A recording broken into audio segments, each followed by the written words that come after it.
ଆଜ୍ଞା, ଅନ୍ୟକୁ ଠକି ସେ ଯେଉଁ ଉପାର୍ଜିତ ଧନକୁ ଯଦି କୌଣସି ଧର୍ମ କାର୍ଯ୍ୟ ହେଉ କି ପୁଣ୍ୟ କାର୍ଯ୍ୟ ହେଉ ଯେକୌଣସି କାର୍ଯ୍ୟରେ ଲଗେଇବ ନା ସେ କେବେ ବି ଫଳ ଦେବନି।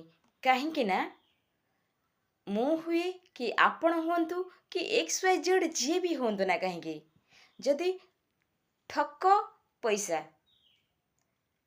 ଆପଣ ଯେତେ ବଡ଼ ପୁଣ୍ୟ କାମ କରନ୍ତୁ, ସେ ଶ୍ରାଦ୍ଧ ବାର୍ଷିକ ହଉ କି ଯେକୌଣସି ଯଜ୍ଞ ମହାଯଜ୍ଞ ହଉ କି ପୂଜା ଅର୍ଚ୍ଚନା ହଉ, ଆପଣ ଯେକୌଣସି କାମରେ ଏବେ ଲଗାନ୍ତୁ କୌଣସି ଫଳ ଫଳିବନି ଆପଣଙ୍କର, କିନ୍ତୁ ଫଳ ଫଳିବ ସେଇମାନଙ୍କର ଯେଉଁ ଧନଟା ଯାହାଠୁ ଆପଣ ହଡ଼ପ କରି ଆଣିଛନ୍ତି କି ଠକି କରି ଆଣିଛନ୍ତି।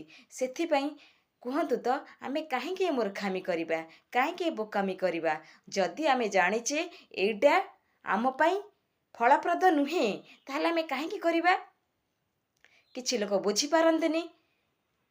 ମନେକର ଯେକୌଣସି ବିଜନେସ୍ ଲାଇନ୍ରେ ଠକିକିରି ଆଣିବା ଗରାଖମାନଙ୍କୁ, କି ମଣିଷ ମାରି ହଉ କି ଚୋରି କରି ହଉ କି ଡକାୟତ କରି ହଉ କି ବଡ଼ ବଡ଼ ଗ୍ୟାଙ୍ଗରେ ରହି ହଉ, ଲୋକମାନଙ୍କୁ ଲୁଣ୍ଠନ କରି ଯେଉଁ ଧନ ଆମେ ସବୁ ଆଣିବା ତାହା କେବେ ବି ତୁମର ନିଜର ଯେକୌଣସି ପୁଣ୍ୟ କାର୍ଯ୍ୟରେ ଫଳପ୍ରଦ ହେଇପାରିବନି। ଆଉ ଈଶ୍ୱର ଠିକ୍ ଜଜମେଣ୍ଟ କରନ୍ତି ଯେ ଏ ଧନ ଯାହାର ଫଳ ଫଳିବ ତାହାର। ସେଥିପାଇଁ ଆମକୁ ସଚେତନ ହେବାକୁ ପଡ଼ିବ। ଆମକୁ ଠିକ୍ ସମୟରେ ଠିକ୍ ଅନୁସାରେ ସମୟକୁ ଉପଯୋଗ କରି ପରିଶ୍ରମ କରିବାକୁ ପଡ଼ିବ। ସେଥିପାଇଁ ସବୁବେଳେ ଆମେ ଯେକୌଣସି କର୍ମ କରିବା ନା କାହିଁକି ନିଜକୁ ସେତିକି ତ୍ୟାଗ କରିବାକୁ ପଡ଼ିବ।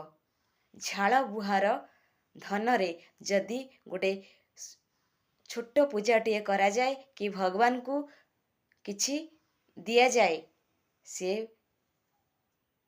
କାମନା ନିଶ୍ଚୟ ଫୁଲଫିଲ୍ ହୁଏ। ଏଇଟା ସମସ୍ତେ ଜାଣିଛନ୍ତି, ଜାଣି କରିବି ଫିର୍ ବି ସେମାନେ ଭୁଲ କରୁଛନ୍ତି। ଭୁଲ ଏଇଥିପାଇଁ କରୁଛନ୍ତି କେବଳ ଲୋକ ଦେଖାଣିଆ। ସେମାନେ ଏଇଆ ଭାବୁଛନ୍ତି ଯେ ଆମେ ଏମିତି ଲୋକଙ୍କୁ ଦର୍ଶାଉଛୁ।